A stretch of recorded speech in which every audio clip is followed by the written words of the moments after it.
Okay, so a little swell's popped up in the region of Byron, and luckily enough, Amos lives up there, and we're going to do a weekend of kind of testing boards, and I'm picking up my new downwind boards, so looking forward to it.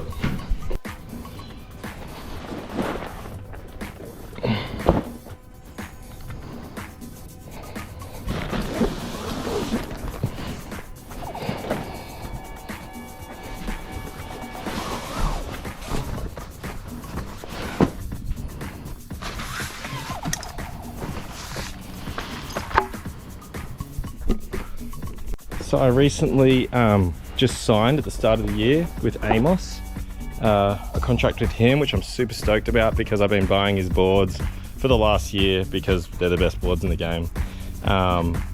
Going to pick up my new 7.2 Sultan, and Ocean and Earth have been kind enough to support me and get me a double coffin board bag that's 7.6, so it should fit my my new Sultan perfectly, with a bit of room to spare as well. I've been using these board bags for years, just because I'm getting a bigger board. I had to get a new board bag because I couldn't fit the other board in. But yeah, this is it. Little divider, perfect for our subs, perfect for surfboards, just all rounder. Yeah.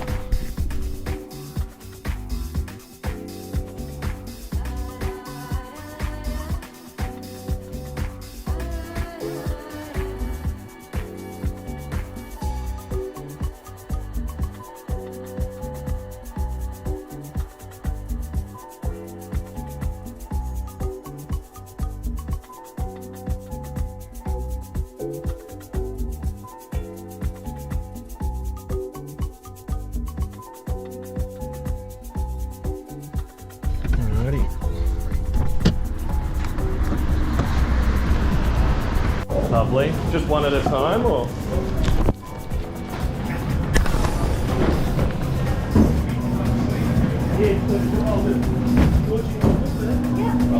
Thank you.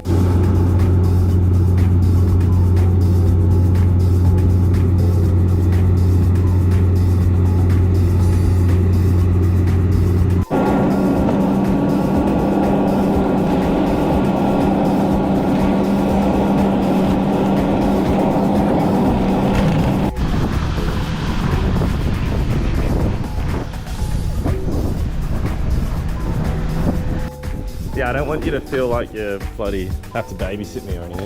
No, I'm sure you guys have yourself. There's plenty to do. But it is the weekend. Oh, look at the purple shade. Oh.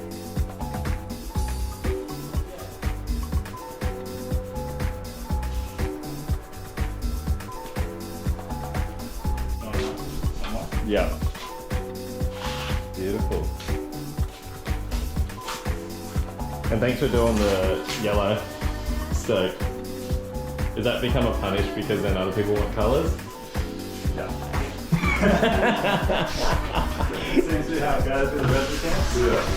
Thought so. No, I like that one. That was supposed to be individual. Because do you not really make money off the paint? It's just more like a hassle. It does take more time. Yeah.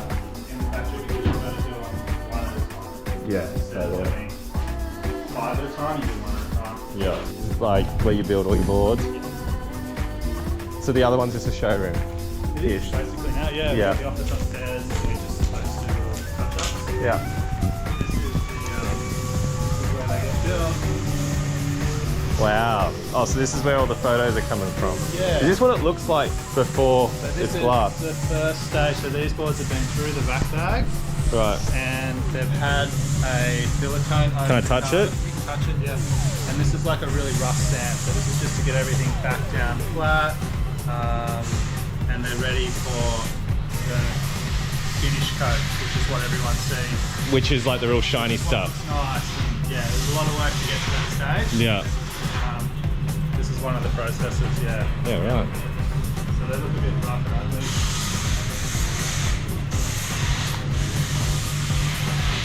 Wow, cool. Oh, this is the shaping bay. This is not the shaping Oh, bay. no? This is just, this is actually our... Oh, there she is. Yeah, that's Dude. The name looks familiar. Does exist. Yeah. There's a couple more here with your name on it. Sick. Somewhere. Oh, cool. Yeah. Oh, there you go. Look, you're on the top. Oh, unreal. Ready to roll. Oh, look at that underneath. It's a Raptor. Wow, it's really like completely different to. Is it EPS foam? This is EPS. Oh, this is EPS. This is EPS foam, but it's a very high density. Looks EPS very foam. coarse. Yeah. Hard to shape. No, it's still quite soft. Yeah. But yeah, it's not the nicest foam to shape Yeah. over the EU. Yeah. And that's from the machine spat out. Yeah, so these have all been machined. Yeah. Wow, it's pretty amazing the lines I get from a machine, eh? Yeah, yeah. So you literally just have to touch it up a tiny bit. There's not a great deal to do. It's just, I mean, there is work to do. Yeah, but of course. It's just making sure everything's right. Yeah. Wow. Thank you very much for my brand new board. Yeah, this is the new Sultan. What did we do for you? A 7.2, 19 at 103 litres to be precise. Is this one of your stock? No, this is definitely a custom size for you. In saying that, a lot of people have their own ideas on width and volume that works for them. So Yeah, because you've got like the stock sizes that you've been punching out, and we're still kind of figuring out the optimal. We're still kind of going through the process. yeah, that's right. That's Yeah. right. So I guess it's that. Natural thing to do is to find your limits, and you guys are definitely going narrower. Yeah. So like this one at 19 is a bit narrower than what we would do for a stock, but Yeah. yeah. And what have you found with going narrower? Has it made it? Has it kind of skewed out the other kind of dimensions, or are you still kind of happy with? So yeah, they're How still it looking feels fairly and nice. looks. Obviously the idea is for them to be as streamlined as possible, so they're quick through the water. Makes it easier for you guys to paddle up, Yeah. and hopefully the balance is still there. We've definitely changed the concept at the bottom a lot to give you more stability going. Is that this? Yeah. So I think Double in the concave first at the nose. ones we were much thinner through the nose here, and we didn't quite have as much volume. Once we put a bit more volume up in the nose and a wider flat section, things seem to balance out a lot more. Also noticed compared to the one that I test rided that you've got a little bit of a like it kicks up here now. Yeah, for sure. little bit. So I guess that was one of the big changes where initially we just went flat off the tail. Now we're running a little bit of rocker just off the back behind the tracks, just to help that board rock up a little bit. And have you always kept this kind of square tail, or has this been a development? Yeah, I guess through this is time? something you see in the other boards. We did start with a pin tail. It felt like there was just a little bit too much length out the back, so we cut it off. Yeah, length that's not really needed. Hey? Yeah, exactly. I've also heard a theory that people are saying it's flat so the wave can hit you. So it can push you a little bit. Yeah. Is that tested Yeah. and proven, or is that just more Well, idea? I guess for now, it's working. Yeah. I've got no doubt things will evolve. So time will tell, I suppose. But And how's the track placement? Have you kind of figured that one? So that's something we've played around with. We started kind of at the extreme and we've pulled them back a couple of inches. I think that helps the guys riding all sorts of different foils. Yeah, they seem plenty long where like, you know, Your 16-inch tracks in these boards for that reason. Obviously, the different foil companies, they like to be ridden in different places and personal preference. And just your wing size, like if you want to ride a smaller wing, maybe on better days, you want the option of moving it. Yeah, possibly. totally.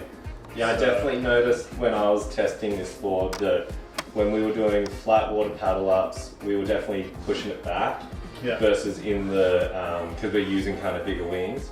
And then when we were out in the ocean, we were kind of edging them a tiny bit forward, but not much. Yeah. Yeah. So Josh, this one's 103 litres. Is there a reason you went for that particular volume? So this will be like my, I think, 6th downwind board. And I've gone everything from 115 litres down to, I think, 80 litres. Yeah. And I weigh 77 kilos. I'm not sure how much that is in pounds, but I've just found the 100 litre mark to be perfect. Okay. Like, and if anything, I could, if I was a better paddler, go down in literage, but I really don't see the performance change when you're going like just those like 5 to 10 litres. Sure. I would rather just have more, because the speed that you generate through the water when you just got that little bit more literage, it's worth it, because you don't notice it when you're on foil. Yeah. I find. Yeah, I find most guys are going for that 100, 110. Yeah. And sort of ballpark 7 to 7.6 seems to Definitely. be where most guys are starting to feel comfortable. Yeah, and the one thing that James Casey told me was, he said with these narrower boards, you nearly have to go up in literage, because where you're standing, because it's so splayed out the volume now, that this is actually sinking because the volume's pushed out further to the nose and tail. Yeah. So you nearly have to kind of not beef up the middle where you're standing, but just take that into account, because versus the old boards that were much more thinner but smaller and more wider, it was more of like a surface area that could kind of hold that literage. Yeah, if that makes sense. Yeah. Yeah, I noticed with Zane's first one of this, was it like 110 litres? Yeah, I think it might have been. Something like that. Something like that. Yeah. And then now he's cut it back to, I just seen in the shed, 100 litres? He's gone down 100. Yeah. And again, he's gone really narrow, like Right. 18 inches. So there's a lot of thickness there to keep that literage.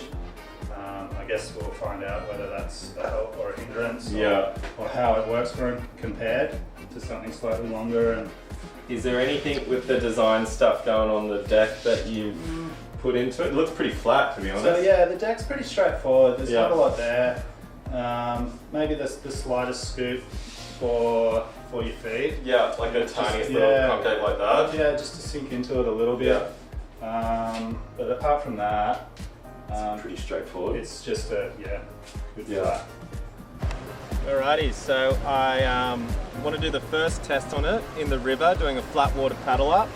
I've got the new 250 Hyper 2 from Unifoil, pairing it with the medium fuse and just the 13 sheep tail. Most important thing when you get a new board is trying to figure out where this mast goes, because if you've got it too far forward, you're going to get too much lift and it's just going to stall out early. So just going to give it a few goes in the river, doing a flat water paddle up, and see how it goes.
Alrighty, so after doing 4 flat water paddle ups, I changed the mast every time because watching back the footage, was noticing that my back foot was well in front of the mast, not giving it enough kind of lift when I was really kind of trying to ollie it up.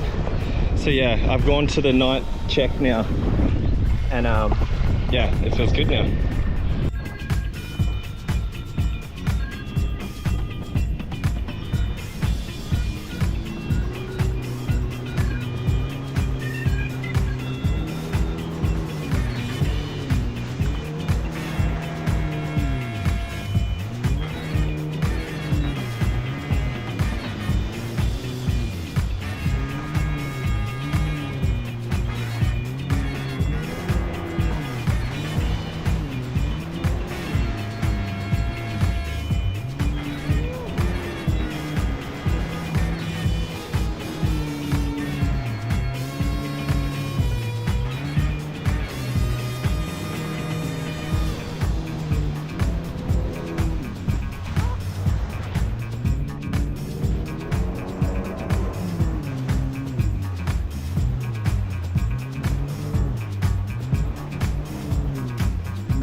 Yeah.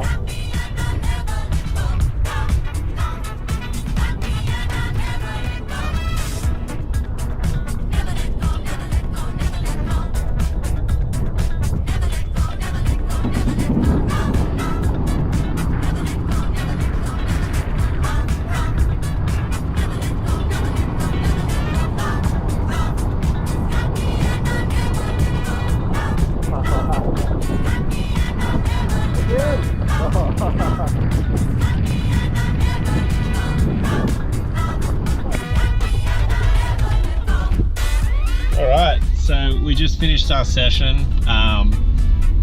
That new Sultan board, the 7.2, kind of exceeded all my expectations. I knew it was going to be good, just from like, you know, the test run I've had before and all the hype.